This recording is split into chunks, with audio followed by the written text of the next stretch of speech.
Je vous présente des mamans digitales. Bonjour Nathalie Grimaud-Morvillet. Bonjour. Bienvenue, vous êtes la fondatrice de cette entreprise. Bonjour Sonia Larive. Bonjour. Vous êtes une maman digitale. On ça. va découvrir ce qu'est votre idée, votre métier. Vous l'avez lancé quand, Maman Digitale ? C'est assez récent puisque ça a été lancé en 2019 et notre première édition a eu lieu en octobre 2019.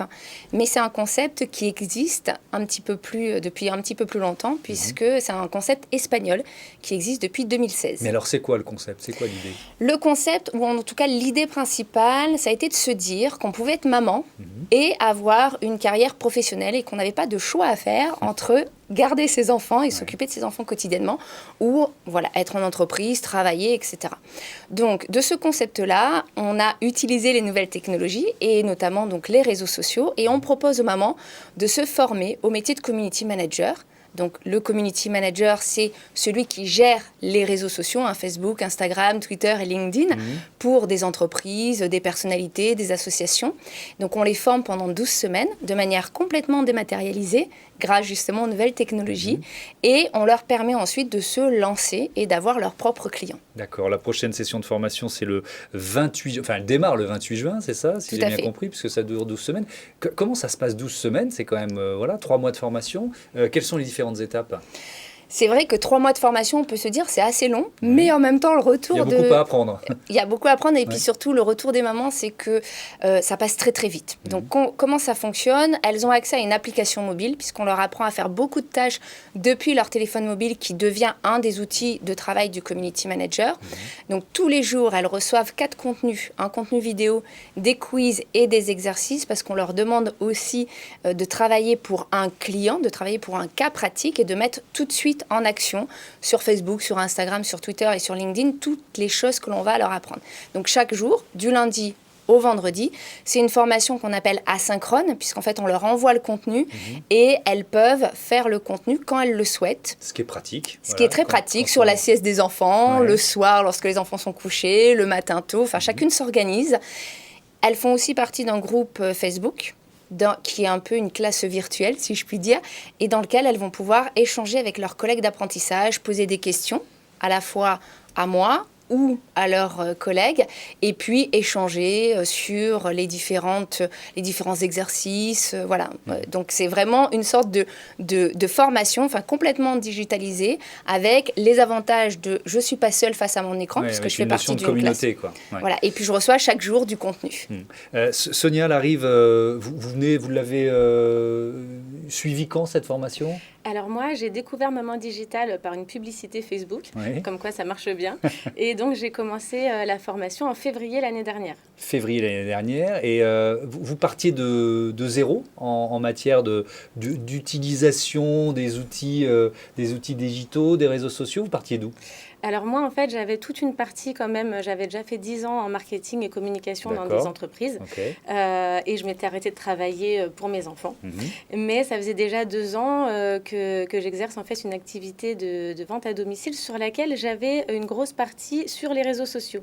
Donc, en fait, j'ai pu tester toute la formation sur mon cas personnel à moi, ce qui est quand même beaucoup moins, qui donne beaucoup moins de pression en fait que si j'avais tout de suite une entreprise sur laquelle il fallait que je me lance comme ça. Et donc, depuis, à la suite de cette formation des mamans digitales, vous avez créé une entreprise en quelque sorte ? C'est ça. Alors en fait, la formation, le Covid est arrivé en plein milieu de ma formation, donc ça aurait pu nous faire peur. Et finalement, on est beaucoup de mamans à s'être encore plus lancées parce qu'on s'est rendu compte que les entreprises avaient de plus en plus besoin de cette partie vraiment digitale pour communiquer avec ses clients, pour se faire connaître également. Donc la formation s'est terminée en mai et en mai, j'ai lancé mon entreprise. Vous avez des clients dans quel secteur d'activité ? Oui, donc en fait, j'ai des clients réguliers. Un tout premier client qui m'a fait confiance au bout du premier mois, donc ça m'a vraiment permis de me lancer. C'était vraiment bien pour se lancer. Et donc, c'est des clients complètement différents, donc dans les nouvelles technologies, dans le travaux publics également, et puis de l'e-commerce également. Voilà, donc c'est vraiment des secteurs complètement différents, mais dans lesquels je me sens à l'aise.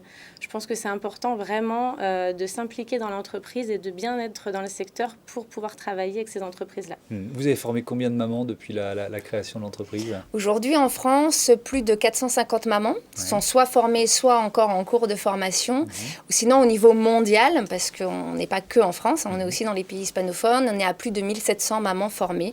Voilà, en Espagne, en Amérique latine. Au Canada, on a eu notre première maman aussi. Et en Suisse et en Belgique également. Et donc, on en parlait à l'instant avec Sonia. C'est vrai que la crise Covid, d'une certaine façon, c'est un accélérateur de la numérisation de l'économie. On l'a bien vu. Donc, ça veut dire quoi? Ça veut dire que la demande, elle est plus forte aujourd'hui?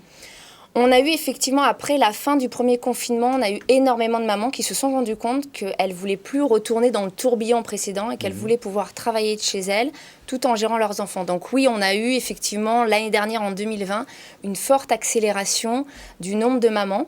Je vous avoue que le deuxième confinement a eu un peu l'effet inverse, un peu ralentissement, avec beaucoup d'inquiétudes sur est-ce que je vais réussir à trouver des clients, est-ce que je vais réussir en fait à en vivre.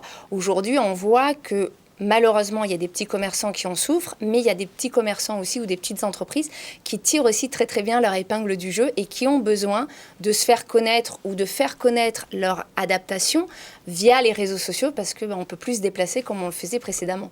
Oui, on peut même dire que les entreprises qui ont effectué leur numérisation, leur virage digital, elles s'en sortent mieux que les autres. Donc elles sont plus réceptives à l'utilité d'un community manager. Tout à fait. C'est un discours que vous portez aussi, ça? C'est un discours, effectivement, qui est porté à la fois par la communauté, à la fois par les mamans, et aussi auprès des petites entreprises, parce qu'aujourd'hui, il est possible d'adapter, même lorsqu'on est un petit commerçant, de mettre en place du click and collect, de mettre en place en fait une boutique sur Facebook, par exemple, et donc de continuer à vendre malgré la crise sanitaire et malgré le fait qu'on ne reçoit pas aujourd'hui ses clients chez soi, ou en tout cas beaucoup moins que précédemment. Et ben voilà, très heureux d'avoir découvert les mamans digitales dans Écosystème. À bientôt.